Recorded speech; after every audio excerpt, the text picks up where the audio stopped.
All right, so we're ready. Yes, sir. Ladies and gentlemen, welcome to another week of Unfuck My Startup. I am super excited to have the single best dressed guest we've ever had in the history of Unfuck My Startup, having done probably 75 episodes. Emir Atli, he is the CRO of HockeyStack. If you're on LinkedIn, you see his shit. I'm sure he will give credit to Alec Paul just like I will. Alec Paul's probably the reason you see his shit, just like mine. That's correct. Is that fair to say? It is very fair to say. Yeah. Shout out to Alec. I was just on the phone with him right before this. Nice, nice, dude. Alec drops banger Unfuck My Startup episodes because people just bring their LinkedIn posts, and he gives them a level of like instant critique that, like, he's worth the price you pay him. Nice. Was he on Um, the show too? Yeah, I brought him on the show. I think we've had him on the show twice, at least once. He's like a great quarterly guest because like everybody wants to know how they can improve their LinkedIn game. Yeah, And like smart. and like, dude, he just tells you immediately like what is wrong. You know what I mean? Like he just sees it like so clearly. Um, so dude, before we so like, will you tell everybody what Hockey Stack is before we jump into this? Because what I want the show to be about is like you guys were all inbound and now you're crushing it with outbound. So like, first explain what the tool is and like what the competitive landscape was, and how the inbound thing. Oh wait, yeah. First, let's do that, and then let's do the pitch slap. We'll kind of tease people a little bit. Okay, sounds good. So I will talk about HockeyStack first, and then we will do a pitch stop. Um, so yeah, as you mentioned, I'm the co-founder and CRO of HockeyStack. I basically lead our entire go-to-market. That's like marketing, SDRs, AEs, expansion revenue, all pipeline generation, all revenue. HockeyStack is an AI platform for go-to-market teams. So we have a reporting product for marketing, and then we have an account intelligence product for sales teams. It's essentially like an end-to-end platform where you can bring all of your data, unstructured and structured data, report on everything that's going on in your go-to-market, and also activate that data with workflows. That's what we do. We started in the marketing reporting space. We found product market fit, we scaled in that, and then we expanded the product suite later on. Then yeah, since almost day one pre-product 2 years ago, I started posting on LinkedIn. Back in the day, I don't know, Adam, if you were posting about like twice a day was the thing back then. So you would post at like 6 a.m. Pacific and then like noon Pacific, and then both of those posts would do well. So I started like that every single day. I would post twice, and then yeah, I just kept going. And then last year, July, I started working with Alec, and then yeah, everything started moving much faster than what I was doing by myself. But that yeah, that was my experience also. yeah, Posting twice a day into oblivion, adding like 500 subscribers a month yeah, for a that was me. year, and then I started working with Alec when I had 20,000 subscribers, and 18 months later I had 135,000. Mhm. Nice. Good Yeah, content. Just takes good content. totally. Um, it's which is a relieving thing for folks, just knowing that the barrier is really quality. But yeah, Amir, I follow you from afar, and appreciate all your stuff. Barbara, So Alec Paul, just to acknowledge Barbara's question. Alec Paul is the LinkedIn consultant, and he doesn't write for you. He's like a creative director, and both Amir and I share him. Uh, he's fully booked. He's $12,000 a month, and he doesn't even write for you. So, in order for it to make sense for you to do, there has to be like a very visible path to radically growing your actual revenue from improving your LinkedIn game for Alec to make sense. There's other people who can help you out too, but that's who Alec is. heck yeah, Um, okay, so by the way, let's have Lux up. He's the pitch slap. that's correct. And, So we're and gonna have and a while look. we're explaining the pitch slap, I want you guys to like just check out. Amir mentioned AI. I want you guys to check out the RB2B website, which I just dropped in here. So last week on Thursday, I added a clone of myself to answer all of our sales questions. And it's pretty good. Rob and I spend an hour every day going through the transcripts. We probably get like 50 different chats a day asking us all sorts of stuff. Check out that AI, ask it some questions, and let me know what you think. As we bring on Lux, for the pitch slap. Lux is here. Okay, a reminder of the rules of the pitch slap. Pete, give us the rules. All right, so you have 2 minutes, Lux. We're going to have you pitch Stream Alive to the audience here. You have 502 people right here on Zoom, and then another bunch on X, streaming live on X and YouTube. So no pressure, but this could make or break your week here. What we're going to do could make or break your year, Lux. Yeah, no pressure, no pressure. The record is 25 book demos from the pitch slap. What we will do halfway through, we're going to run a poll. It's going to say, would you buy or would you not buy? 2 options, yes or no. If you get greater than a 65% yes, we'll send you a swag box. Greater than a third, we'll give you a t-shirt. And then less than a third yeses, we'll give you a wave goodbye. That's the pitch slap. What we'll do, and then the last thing is Barbara's asking, how do you get on stage for the pitch slap? Yes, audience. If you would like to be a part of the pitch slap, email producer@rb2b.com. We will take a look at your business, make sure it's a fit with our audience, and we always get more requests than we have shows. We can only do this once a week, but if you've submitted in the past, feel free to submit again. We're always looking for people to pitch. And with that being said, I'm going to drop in the link to Lux's platform. Now, Lux, I also took a look at your website. You're looking at some potential users right here. You're talking to the panel here. The panel here, you got Emir in a podcast studio. So he clearly does some video. We run this show every week. So we're very excited to see what it is you're working on and get you some demos. At the end of it, we're going to have people drop in demo if they are interested in purchasing or at least getting a demo for Stream Alive. And we'll have you drop in your calendar link. And with that, take it away, my friend. Thank you so much for having me, Pete. Thank you, Adam. And thanks for doing this. I mean, you guys rock. Emir, thanks for doing this session. And in sartorial contrast to you, I've come in a t-shirt over here. Awesome. Cool. I'm going to ask those classic questions. Can you see my screen? Yes. Yes. Beautiful. So can't believe it's 38 years since PowerPoint launched, 38 years. And for 38 years, we've been doing one-way presentations. Here we are in 2025. We've got AI that helps us create beautiful slides using a whole bunch of tools, some of which I'm sure a lot of you are familiar with. But the core problem hasn't gone away, because we're still making these pretty beautiful, well-formatted presentations that are still one-way monologues and presenters, very much like I've been doing since the beginning of my talk. Go talk, right? We think it's time to change that, to have conversations, to literally unmute the audience. And that's what we do at Stream Alive. We increase engagement, minimize snooze.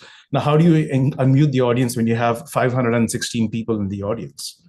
The way to do that is to turn passive chat into real-time interaction. So a presenter like me can go listen, talk. Let me show you with an example.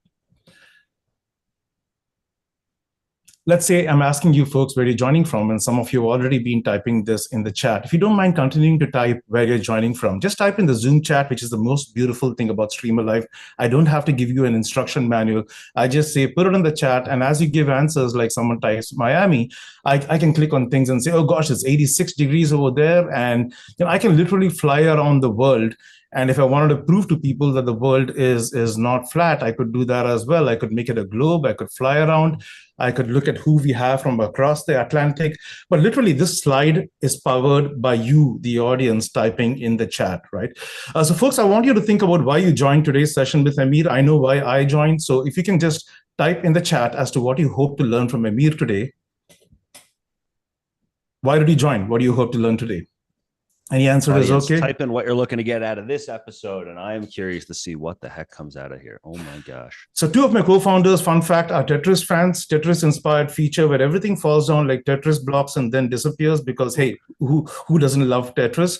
And we got a whole bunch of answers coming over here. And unless Emir has as good a vision to match his dressing skills, he's not going to be able to make sense of all these things out here. So I could do something like, hey, Emir, we're going to summarize what the audience expects text from you. And what it's doing right now is taking all those responses you gave, and Emir, no pressure. This is what people hope to learn. This is the popular opinion, no major one, but let's just look at the highlights. People are hoping to learn about pipeline optimization, practical growth focus, GTM innovation, and hopefully that teases it up pretty well for you. I could also have fun if Emir wanted to give some swag. He could say anyone who answered that question. I'm going to pick someone at random, pick everybody who answered that question, and spin a wheel. And if you have extra swag, we are going to be giving it to Takara. Tara, email producer@rbdb.com to get your swag box. She was the Unfuck My Startup participant last week. Yeah, that's so funny. Oh, man. Oh, you got the swag box here? Spin it again. Spin it again. She already got it. Spin it again? Okay, so then I'm going to remove Tara. Sorry about that. And spin it again. So she won't come in. If she comes again, she should pick up a lottery. We'll get her a second. This is the kind of game we love to play. Curtis is the winner. Curtis, email producer@rbdb.com for a swag box. By the way, the swag box is awesome. Tara, tell us, do you like the swag box? You get this hoodie, the one that I'm wearing.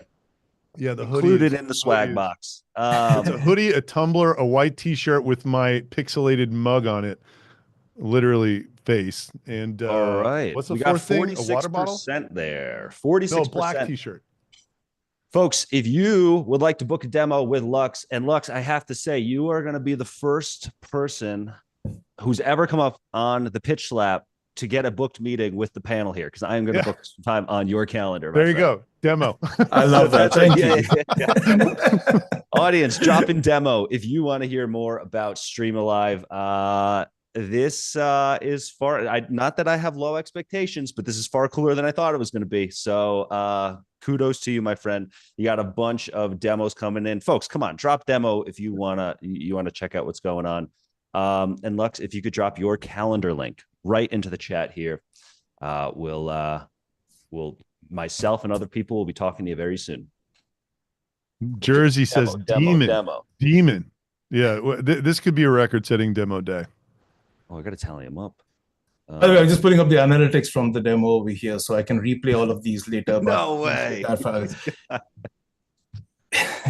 He hacked right into the system, Adam. Completely took over the Zoom here.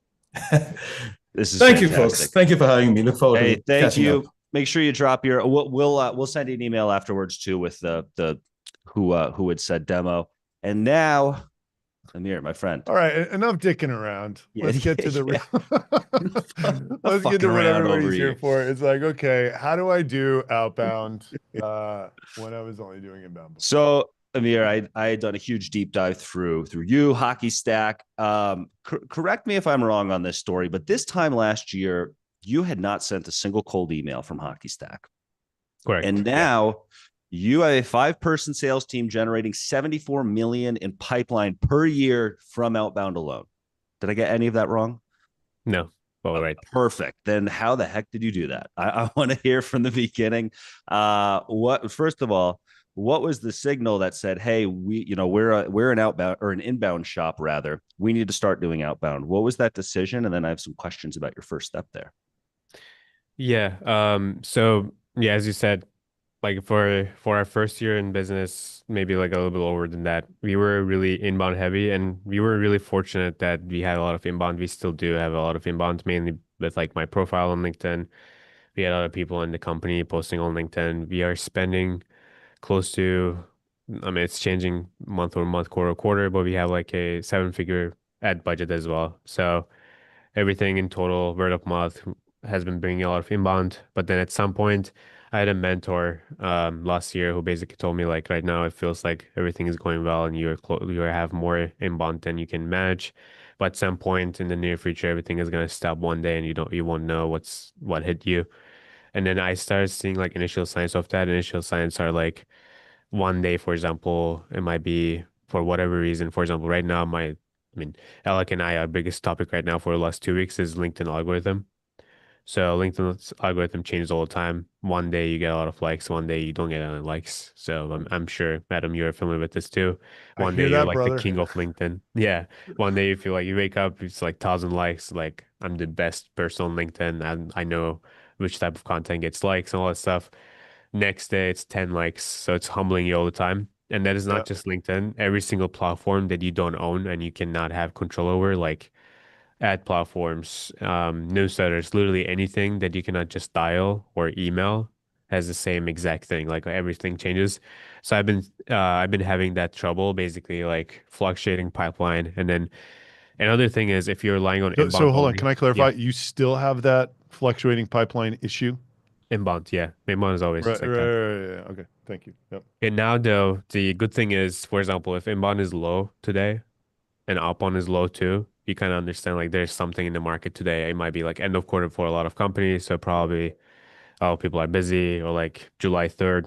If inbound and outbound are low, then you would think like, oh, people are out for July 4th. With just inbound, you don't get that control and you're like always freaking out. It's always more stressful because there's no like validation in the market because it's always only inbound. So I saw that and then I started working on it myself. I didn't get like a lot of things done. Basically we have an interactive demo on our website, which basically you put in your email. It's our product live. We built it ourselves. We manage it ourselves. We don't use like a software for that.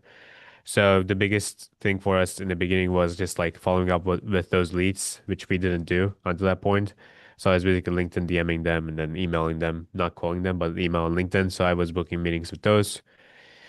Then I met our current head of sales open, Alex Choi. At the time he recently left Carta. He was looking for something new. And then he flew in from LA to San Francisco, and then yeah, we got things done in like 3 days, and then the next week he moved from LA to San Francisco because we were in person. Um, the very first thing that we have done was this is like unconventional, probably. We basically bought a lot of data platforms, like from expensive ones to cheaper ones, enrichment ones, everything, and then we built a um like MongoDB instance where essentially we store all data.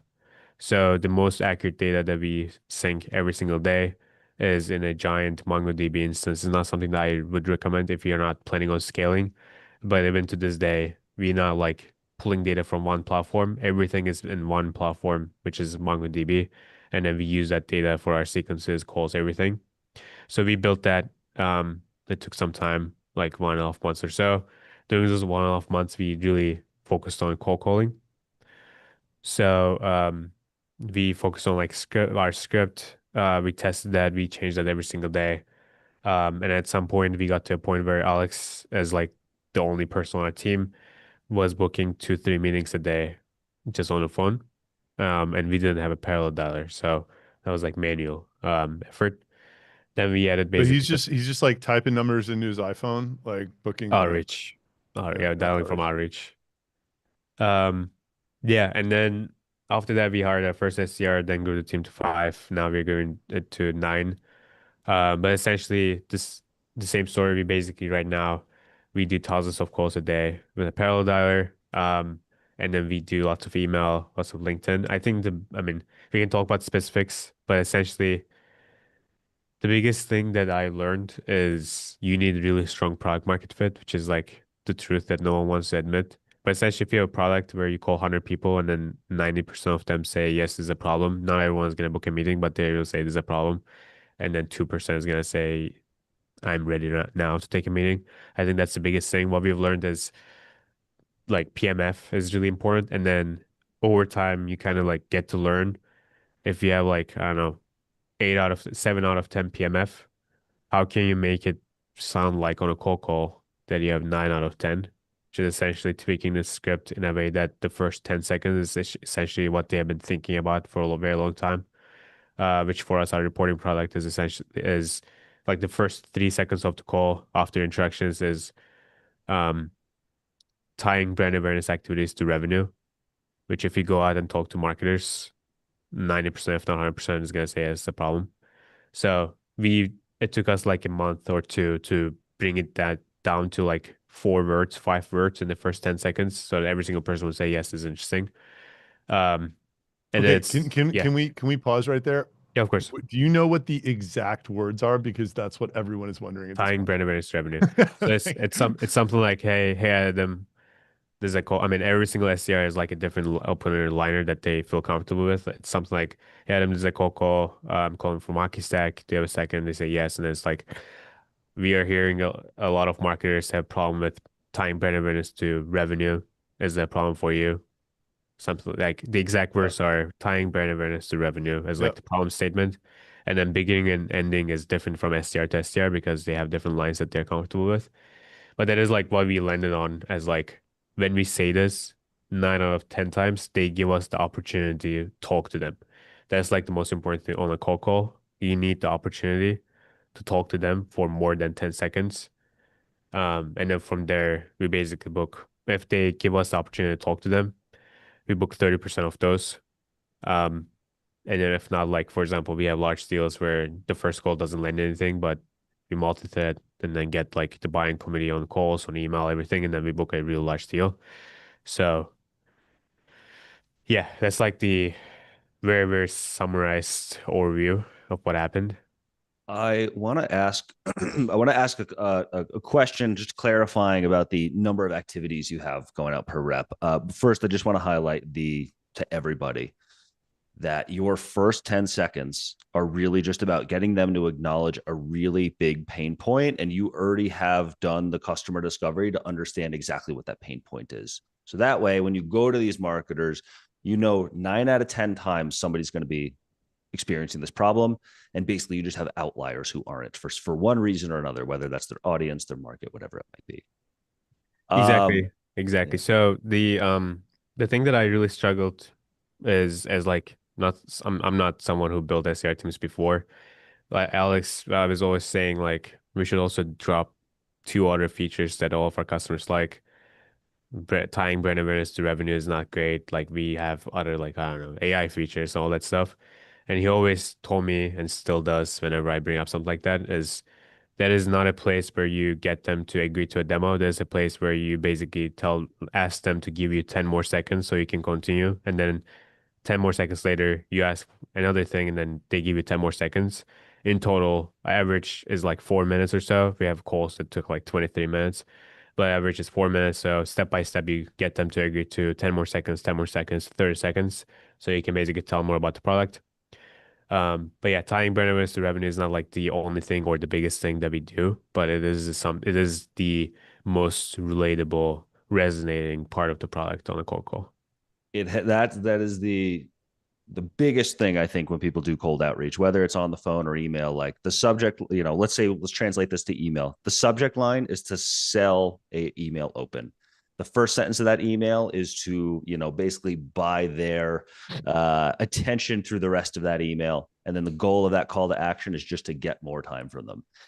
And I think a lot of Exactly. people immediately go in trying to sell. And it's like, you're really just trying to sell your opportunity into that next incrementally smaller stage of the funnel. Yeah. And that is all of the most successful teams that I know think about it that way. And Yeah. I don't know anybody who's just selling right off the bat, unless you have, I don't know, unless you're selling like, I don't know, nuggets of gold for $1. So you just for context for the audience, what level of ARR were you at like right as you began this outbound journey?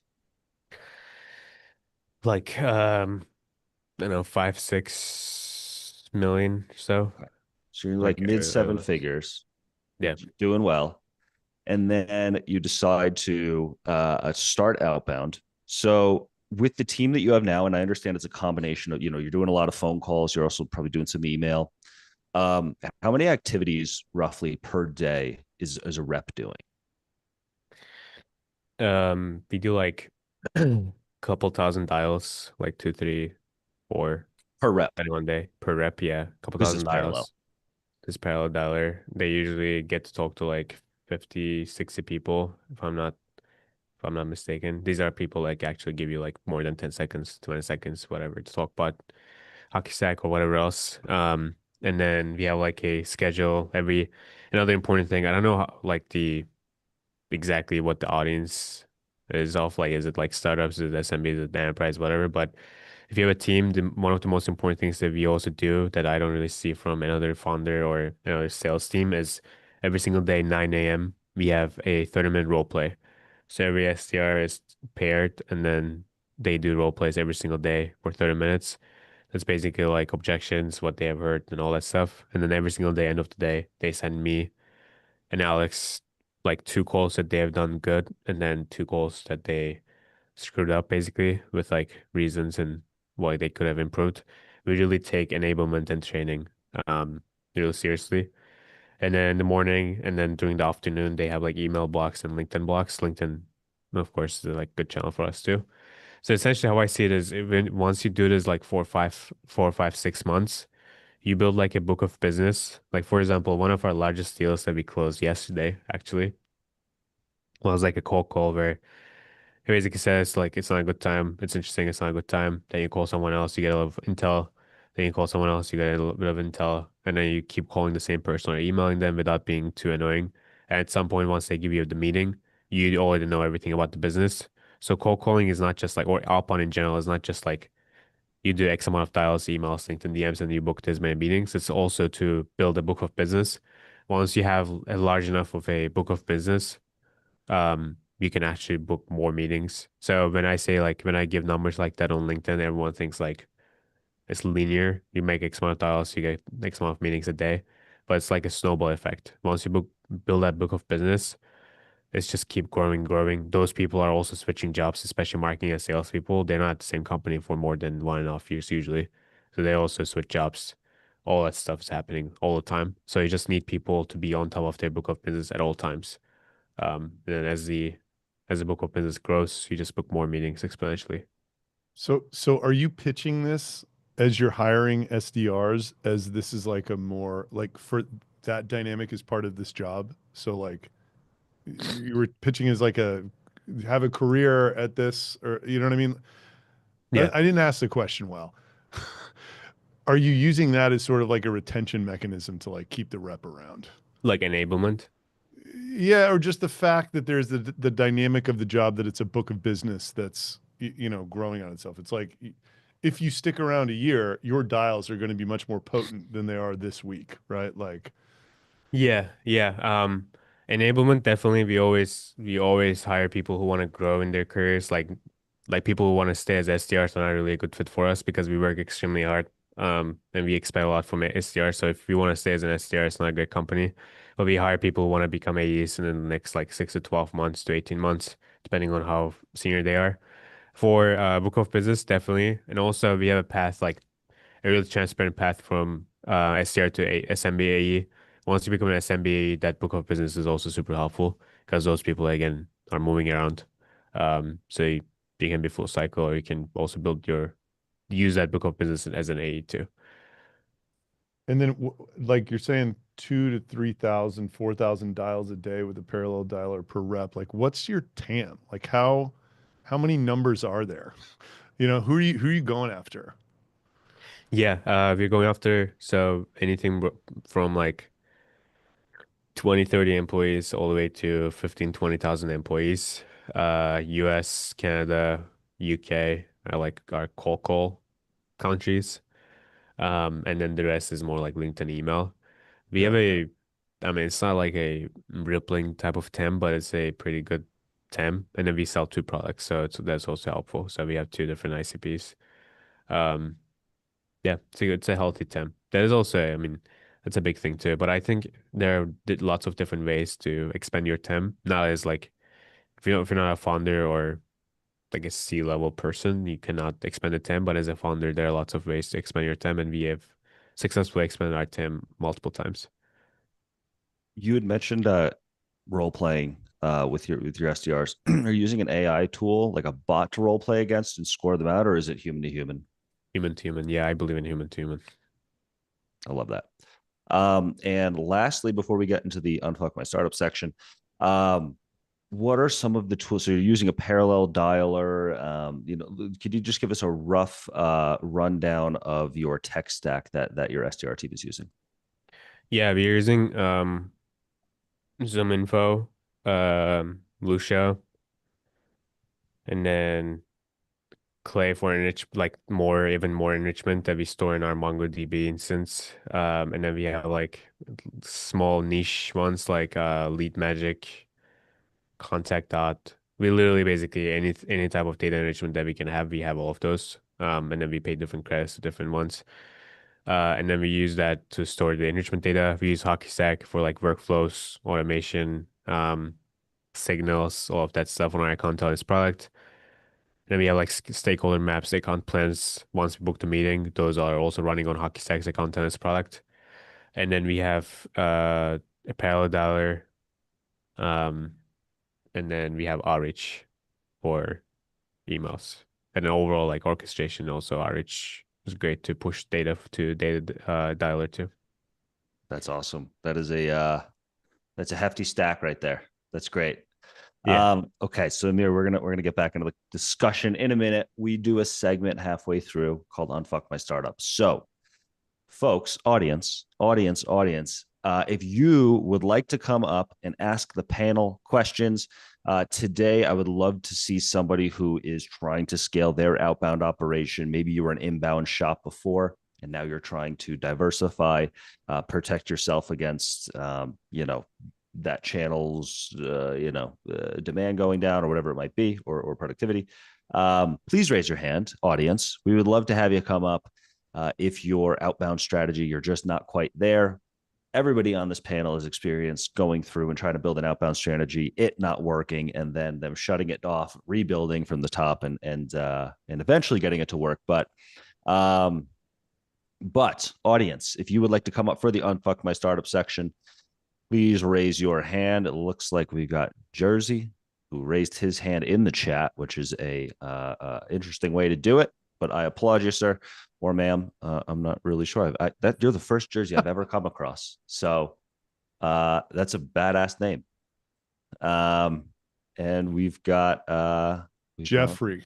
Jeffrey was the first hand that went up. Okay, I did not see you, Jeffrey. That's my apologies. Yeah. There we go. I love What's the up, background Jeffrey? too. What's going on? Thanks for having me. I'll be short and to the point. I'm a new BDR manager, a team of 2 BDRs and myself. I know we're not using our current stack as effectively as possible and looking at either making it more simple to use or starting fresh. And so in my case, with such a small team, they're not comfortable sending out high outbound email sequences. They're comfortable cold calling. We're not using a power dialer or a parallel dialer at this point, but open to any suggestions. So at a high level, team of 2, I'm not going to be able to do a lot of activity myself, but maybe I could be convinced I should. How would you maximize output on a small team? And what are the traits that you feel like everyone would need to have to be able to make that successful? I'd love ask a couple clarifying questions. What tactics are your salespeople using? Do they just call? I know you're not using a parallel dialer, but can you give us a rundown of every outreach tactic that you're using? Yeah, so we have a ZoomInfo and Apollo for contact info. We have Apollo as our outbound tool as well, not fully utilized from my perspective. So mostly cold calling, perusing LinkedIn, using the ZoomInfo or Apollo extension to find a cell, call them, and take it from there. We have sequences, but they're not being actively adhered to my understanding at this point. To start, are you abiding by Emir's recommendation on starting with the common problem, trying to get that within the first 10 seconds to essentially have your SDRs buy the next 30 seconds of pitch? Is that a tactic you're using? Because oftentimes messaging, offer are probably hold a heavier weight than just the tech stack or the tactics that you're using. Yeah, I just got the team yesterday, so I'm not sure, but I would love to implement that immediately. I think it's a great idea, and it's a bit of how I was coached when I was at SDR a little while back. But yes, I think that was something I'd love to implement in all outbound messaging, email, phone, LinkedIn, etc. Perfect. Amir, maybe some context on how you had started. I know you had hired like an SDR leader. What were some of those? Are there insights from sort of the beginning stages of you ramping this up that sort of relate to Jeffrey's current position? Yeah, I think a lot of people are like getting confused by, I don't know, I need signals, I need to scrape LinkedIn, I need to scrape comments of my competitors, all that stuff. I would just do pure volume until you figure out what's working, what's not working, what type of message works. Literally just build an account list in your ICP. I'm sure you know the ICP of the company. So build the ICP, make it a little bit smaller than usual, like maybe add extra filters to make it a little bit more targeted. But I would do pure volume because right now your goal is not to book meetings, it's to learn from the market and get feedback. So I would much do like pure volume, maybe like call. I mean, you can get like a cheap dialer. Calls are the easiest way to get feedback. Get a cheap dialer, maybe sign like a 6 month contract, and then literally call everyone that you can in the shortest amount of time to get feedback.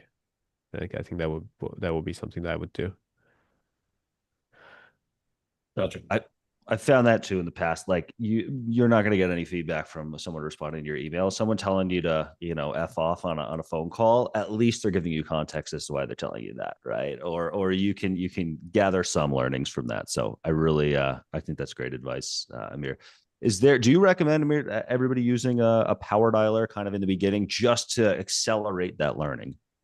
Definitely, yeah. Again, as you said, like even if someone is saying F off on a call, it's better than getting ghosted on email because like on email, LinkedIn, whatever else, if you don't get a reply, you don't really know if it's like email didn't get delivered, that's in spam. They saw it, didn't resonate. They saw it, they forgot about it. Maybe they were interested. You don't really know.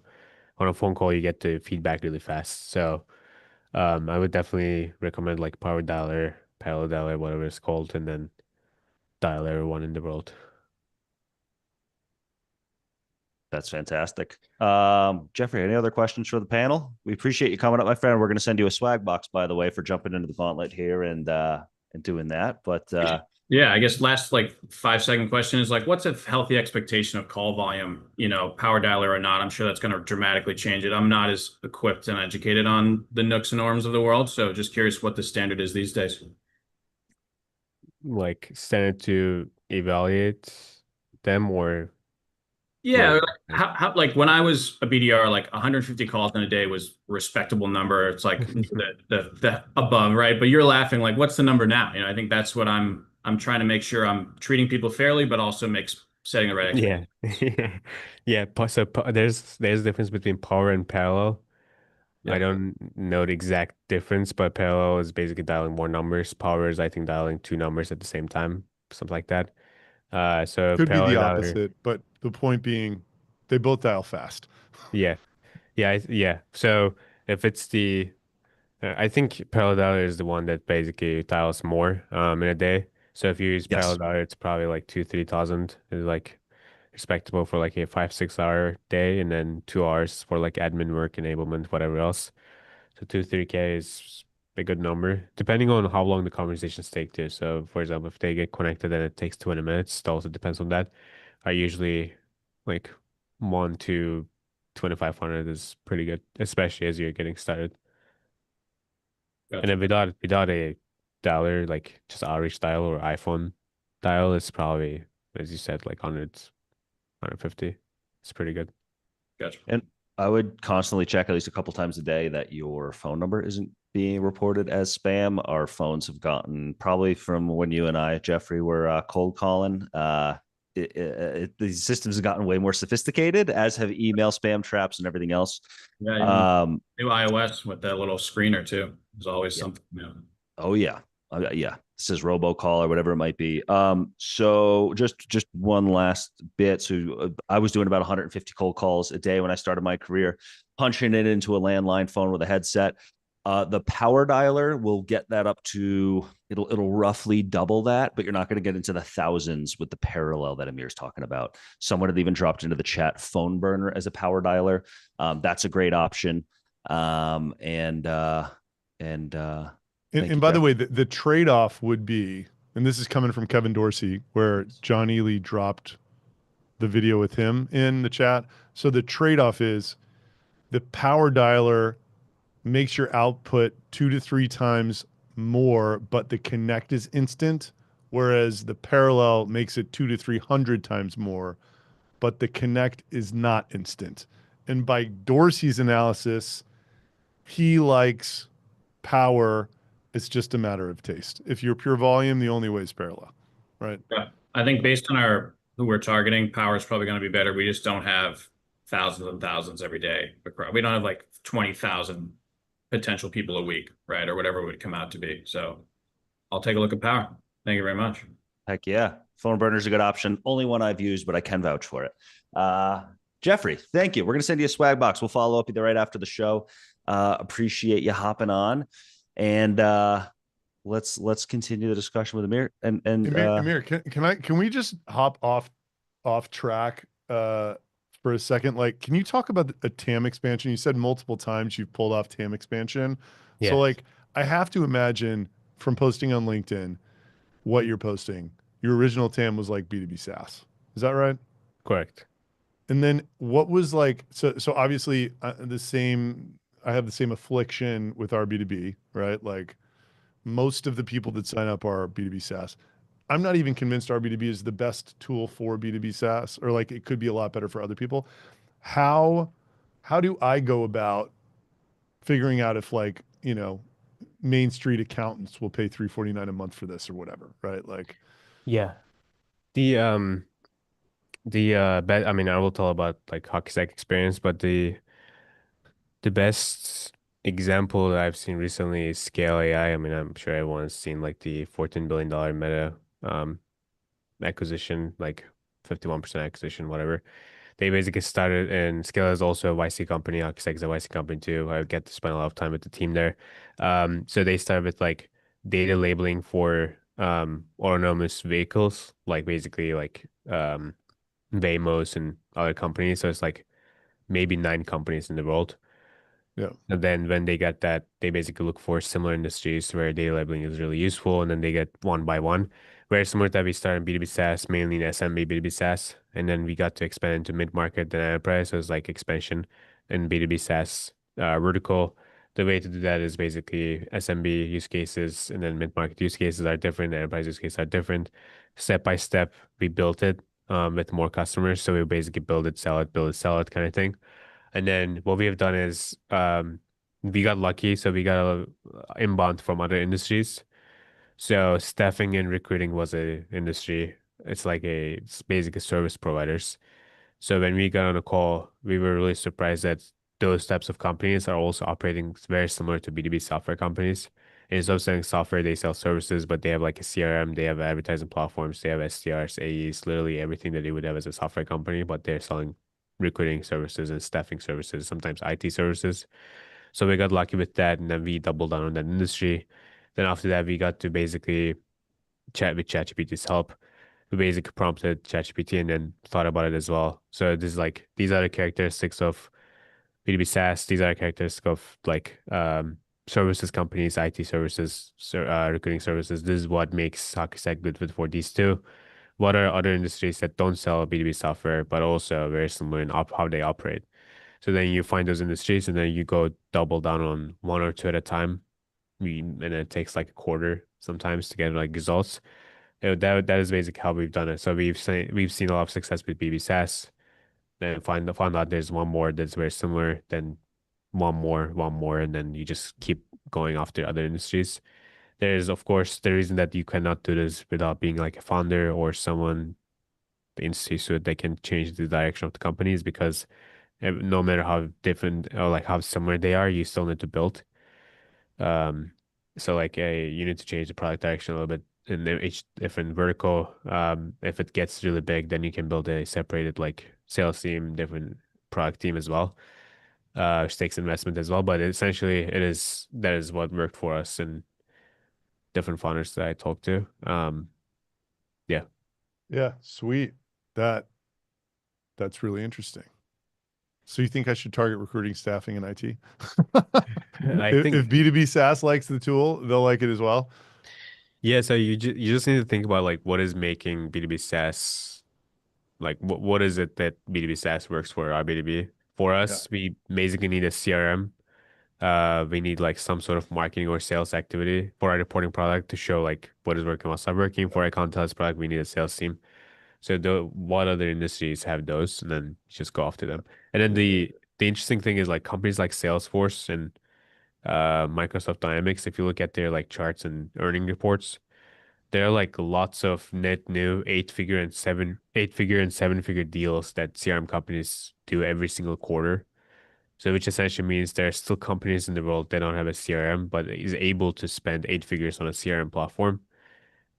That essentially means there are still lots of industries that are going through this transformation. So every single quarter, there's going to be more companies that is able to buy your tool if you're Yeah. good at selling to B2B SaaS. Yeah, and then I have a very nuanced follow-up to that. So like your inbound, is it primarily the original B2B SaaS niche? Are you getting inbound from staffing IT? You know what I mean? Like, because the inbound is my understanding is there's a word of mouth component, but like mostly it's this LinkedIn reach, right? Like that's Yeah.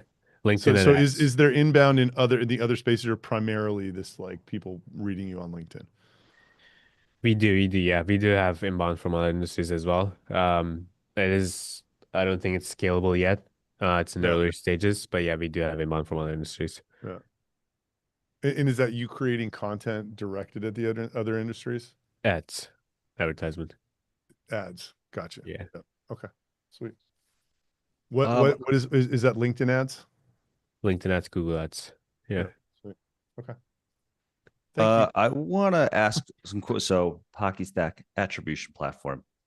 You're talking to a couple of attribution skeptics right here. I don't know if you knew that, but Adam and I are like famously pretty skeptical. Like if we hire an agency and they tell us they're, generating X, yeah, we're fairly skeptical. Also, I know 10 years ago, some of these social advertising platforms or just online advertising platforms, the Google, Meta, LinkedIn's of the world, you were able to target a far kind of deeper niche, like from a custom basis, you could actually set it. Whereas today they really want to just do that work for you and give them a bunch of money. And yeah, we're just in general skeptical about that attribution. Attribution is also the thing that tells you where to invest your money, right? So I'd love to to really just ask why you believe kind of most companies' attribution models are either costing them deals, costing them revenue. This is kind of a shameless HockeyStack plug, but I'm genuinely curious about the solution, which is why I'm asking. Yeah, I think I'm mainly on the same page with you guys and many other people who say attribution is BS. Mainly because as a word, when like by definition, attribution means attributing something to something else in the marketing context, attributing dollars to channels, attributing dollars to touch points. But essentially, attribution is like a directional way of saying we should double down on XYZ investments and ABC channels to get more revenue and more pipeline. And it's like a directional way of organizing your thoughts and planning and strategizing. And there's also levels to this. So like, for example, our B2B would probably not need attribution because you can guess like where the leads are coming from, which is probably like your LinkedIn profile and social activity. But if you scale that from like 5 employees to like 1,000 employees with a 50% marketing team, and then like 12 different channels, and then strategic changes, and then org structures, and then you need to do like Q2, Q3 planning, and then you need to have all of this data readily available. There's like 5 person for each channel that needs the data every single day. The attribution becomes something more than like attributing some like dollars to touch points, dollars to campaigns channels. It's more like a directional way of thinking, operating every day, knowing that there's going to be stuff that attribution is going to miss, which is true with every single technology. Like for example, if you think about RB2B or like Clip and whatever else, like website identification, we are okay with having 20-25% on identification or 70-80% sometimes on company level. You know that you are missing 20-25%, but there's like a value add. Attribution is the same thing. There's going to be like someone saying HockeyStack is great on Slack, and then we're not going to be able to get that. But if you're just thinking about that, you're missing the point on all the other people, other leads that we captured, and we showed you like the journey. Directionally, I think you guys are right. For a lot of companies, it doesn't really make sense. For a lot of more companies, it makes sense to have a tool like HockeyStack, which we are seeing success with. So I think both sides are right. Will it So attribute go ahead. multiple Sorry. Yeah. Will it attribute multiple channels? So like, we're showing this, hopefully showing the same people ads who are getting emails, who are seeing Adam's LinkedIn posts. Let's say someone commented on a post, saw an ad, opened an email. Will it like, are you able to kind of on a timeline, like attribute multiple channels, or does it just go with sort of the last, Yeah. the most recent channel before whatever the desired action is?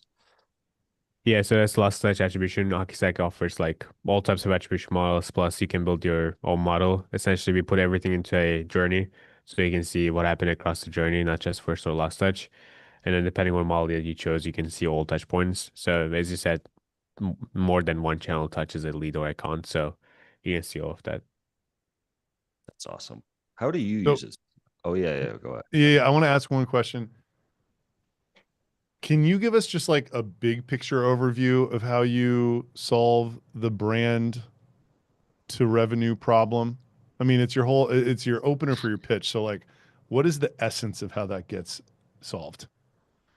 Yeah, so there are like different ways to solve it. Essentially, depends on like what type of brand awareness channels you're using, but all types of channels are leaving some sort of footprint in the buyer journey, whether it's self-reported attribution, whether it's like Slack community, whether it's like podcast ads.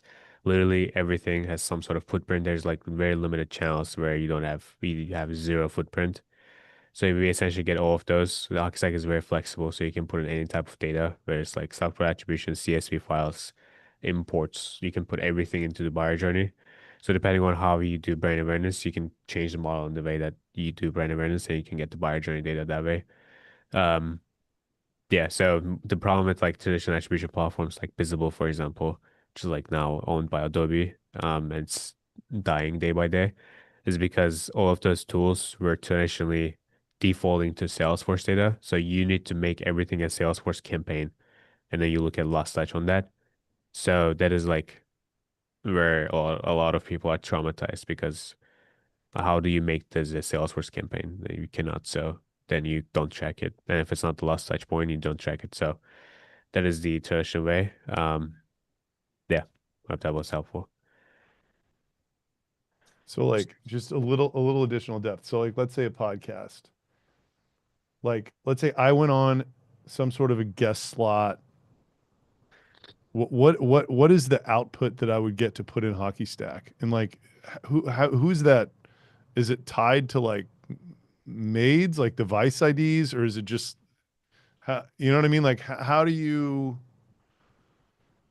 like are you assigning it to like individual people or like like what's Yeah. how does something like that get tied into the buyer journey? I guess I'm So questioning. this one, you will send me the lead list. I will upload to HockeyStack, and then if someone converts from this webinar, we will know that they were on this webinar. Oh yeah, this one for Yeah. sure. Podcast, if someone hears about you on the podcast. So the good thing about brand awareness channels is if someone listens to you on a podcast, there's like a 90% chance, and if they liked RBDB, there's a 90% chance, maybe even more, that they would mention on the form. So you just put it on the So form, and then we put a get that. self-reported attribution thing on the form. Yeah. So brand awareness channels, by definition, are the things that are most memorable on a buyer journey. That's why like it's such a point for like attribution. So yeah, it can be self-report attribution, it can be sales call transcripts, HockeyStack ingest Gong transcripts. So if they mention I liked Adam's post from yesterday, that gets into attribution as well. So yeah. Man, this is a good episode. Yeah. This is just thinking that. Thank you so much for joining. We got to have you back if you're open to it. Folks, next week there is no show. North America is essentially off next week. We have Canada Day on Tuesday. What's up, Canadians? We have the 4th of July on Friday the 4th. So Adam and I will be returning July 8th with Kyle Coleman, the VP of Marketing of ClickUp. Until then, I will release a cheat sheet tomorrow on LinkedIn summarizing all of our friend Emir's great insights directly from this episode. The global VP of Marketing of ClickUp. They're doing a lot of interesting stuff in UGC. I'm excited to talk to him about that. you know, these people who can use TikTok to do B2B marketing, I'm really interested in how they're doing that, you know. We should have no problem coming up with questions for this one. Yeah. Thank you everybody for showing up. Talk to me, my AI, and give me feedback if you will. I would love it. Emir, you're the man. Congratulations on all the success. It sounds like you're going to have a really big company on your hands in a few years, which is more than I can say for myself. So thank you for coming on. And yeah, that is another episode.